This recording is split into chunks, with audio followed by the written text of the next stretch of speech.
who is qualified enough to do a hair transplant surgery?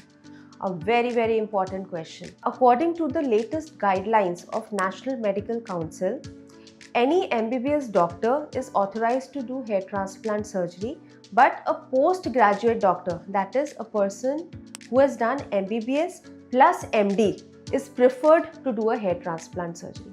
ये तो बात होगी गाइडलाइंस की। अब मेरा कुछ ओपिनियन इस पे ये है कि एक डर्मेटोलॉजिस्ट और एक प्लास्टिक सर्जन को ही हेयर ट्रांसप्लांट करना चाहिए। अब आप मुझसे पूछेंगे क्यों? गाइडलाइंस के हिसाब से तो एक MBBS भी कर सकता है। रीज़न ये है, डर्मेटोलॉजी में हम हेयर, स्किन और नेल्स, बॉडी के इन 3 भागों की बहुत ही डिटेल स्टडी करते हैं।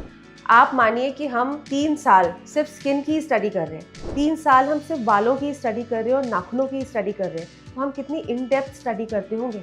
हम मतलब मैं खुद एक डर्मेटोलॉजिस्ट हूँ, तो मैं आपको ये बता रही हूँ कि हमारी मोटी मोटी बुक्स होती हैं जो बालों की और स्किन की हर एस्पेक्ट को उसमें लिखा होता है, उसके बारे में लिखा होता है और उसको हम पढ़ते हैं, उस पर एग्ज़ाम देते हैं और जब हम वो एग्ज़ाम क्लियर करते हैं तो हमें डर्मेटोलॉजी की डिग्री मिलती है। तो ये जो इन डेप्थ स्टडी है वो कोई प्लेन MBBS डॉक्टर, कोई ऑफ्थेल्मोलॉजिस्ट, कोई कम्युनिटी मेडिसिन का डॉक्टर, कोई गायनेकोलॉजिस्ट, कोई और नहीं करता है, क्योंकि वो तो अपने स्ट्रीम का ही काम करेंगे ना।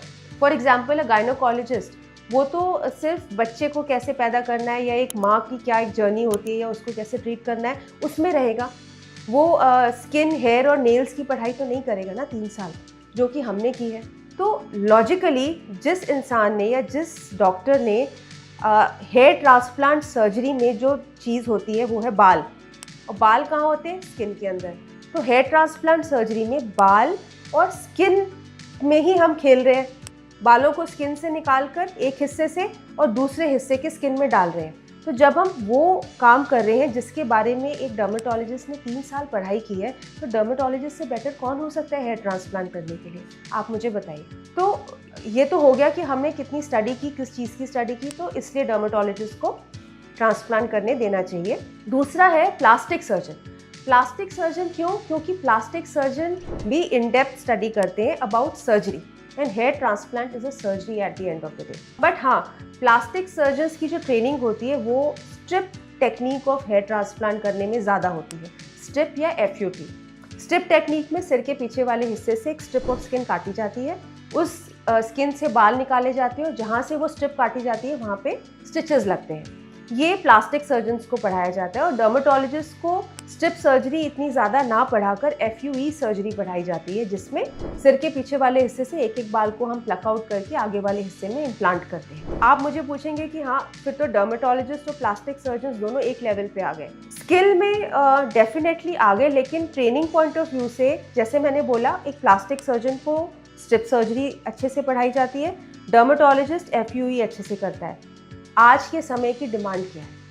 आज के समय की डिमांड है FUE प्रोसीजर। हर पेशेंट चाहता है कि उसके सिर पे कोई स्टिचेस ना लगे, कोई एक स्ट्रिप ऑफ स्किन ना निकाली जाए, उसको ब्लीडिंग कम हो, उसको कॉम्प्लिकेशंस कम हो। तो वो किस टेक्निक में होता है? FUE technique. तो ओवरऑल अगर हम देखें, आज के समय की डिमांड है FUE टेक्निक। FUE टेक्निक में पारंगत कौन है? Dermatologist. So ultimately, in my opinion, a dermatologist is the best person to do hair transplant surgery. In the medical field today, especially in India, lot of other streams are jumping into hair transplant surgery. I have talked about MBBS. MBBS को तो बेचारे को experience ही नहीं है MD का, तो वो तो सिर्फ अपने 4.5-5 साल के एक्सपीरियंस से ही हेयर ट्रांसप्लांट करेंगे, तो वो तो टेन्योर वाइज भी MBBS डॉक्टर कम एक्सपीरियंस्ड हो गया। उसके अलावा gynaecologist, ophthalmologist, ENT surgeons, community medicine, pharmacologist, anatomy, lot of streams, everybody is venturing into this. यहाँ पे patient has to be very aware.